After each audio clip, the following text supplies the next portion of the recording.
What do you think is something completely normalized in society that shouldn't be? Give this video a thumbs up by smashing the like button if you'd like to support the channel. Thank you.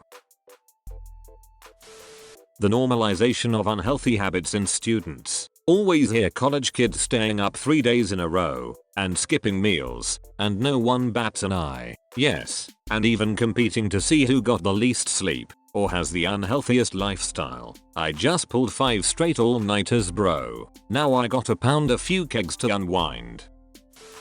Alcoholism is okay, as long as it's wine. See mass-produced shirts, woodblocks, memes, etc. Especially all the really cringy wine-themed stuff aimed at moms, like wine glasses with mom's sippy cup on them or whatnot. It really isn't a great message when you stop to think about it. This is like a wheel in my pants. Freaking drives me nuts. Never heard that one before.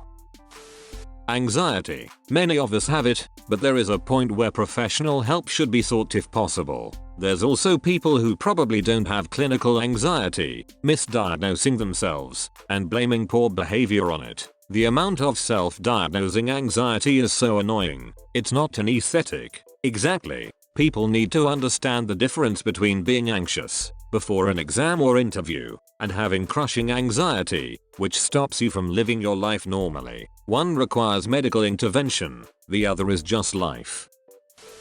Intense marketing focused on children. I mean, advertisers and everybody in that industry in general, but especially these people that focus on marketing to kids. They're essentially creating little addicts. Like those 2-hour YouTube videos of kids playing with toys should not be legal. It's an entire industry dedicated to weaponizing child psychology in order to sell bits of plastic. There's a doc called Consuming Kids. If you want to F up the rest of your day, YouTube Kids is freaking poison. There's nothing of value on there. Just overprivileged families in big houses playing dumb games and unboxing toys they actually want kids to buy because they're probably getting some kind of kickback from the toy companies. The damn Ryan's Toy Review has introduced some of the most toxic unfiltered sh to kids. The fact that there is a legit show on Hulu now, which is essentially the same thing, is just as disgusting. The moment I caught onto this after my boys started watching it, I immediately shut that sh down. Sexualizing prepubescent children by putting them in makeup and skimpy outfits for glamour photo shoots and making it a competition. Mass surveillance. Seriously, if you'd asked people 25 years ago whether they'd like to carry an always-on microphone, camera, and GPS tracker that knows everything about them and relays information back to corporations or governments daily, they'd think you were very weird. Fast forward to 2020, and it's considered weird if you don't carry one. Very strange, and I wish it wasn't so. In fairness, tell the 1995 people that it's also a kick-ass futuristic Game Boy that essentially has an unlimited selection of games. More of them might sign up than if you only describe those parts. Not only does it have that many games, but a wealth of information that puts the largest printed encyclopedias to shame. Taking a nuanced case, making a TV show about it from one perspective, watching said series on Netflix, and believing the narrative the show offered as scripture. To add on to this, most documentaries do have a message or bias, even if they claim to be objective. It's almost impossible to make a documentary without bias, no matter how you try. If you give 2 people the same raw footage, there is a good chance the documentary will be different. That is because of their bias, which is natural. A man and a woman could make totally different things based on what they saw as important. It doesn't mean either of their points of view are better or worse, but they definitely have different experiences which shape how they do it. Debt, especially student debt. Pay for education. To get job with said education. Spend next 20 years using that job to pay for said education. It is a broken system. The system isn't broken. It's working exactly as it's meant to. The system is just one that doesn't necessarily benefit the majority of us. This pill is especially hard to swallow.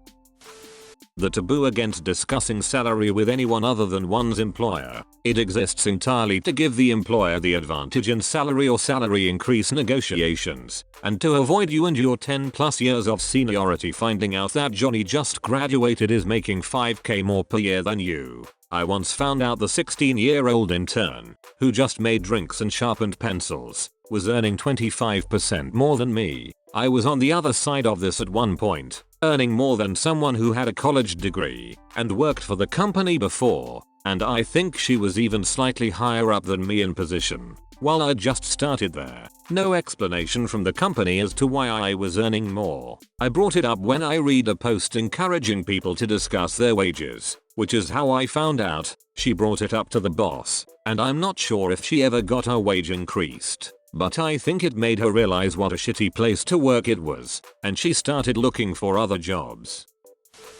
In the US, the 24-hour news complex and entertainment masquerading as breaking news. This breaks each way politically, left, right, and center. Pick your favorite. For simplicity, MSNBC, Fox, and CNN, and watch for 1 hour. It is not possible to leave the experience feeling like a more informed citizen, instead of mind-numbed. It's the same filler stories, regurgitated images, superficial opinions, layered on top of issues deserving far more analysis that they receive. It is striking that the plot of Anchorman 2 describes the state of news in this country. You are so right. I can't believe how normalized dysfunctional media is. Everything is a war of parties and of channels, nitpicking at everything the opposite party does for propaganda. I can't stand watching any news by mainstream media. Why can't it just be reporting what happened in the country?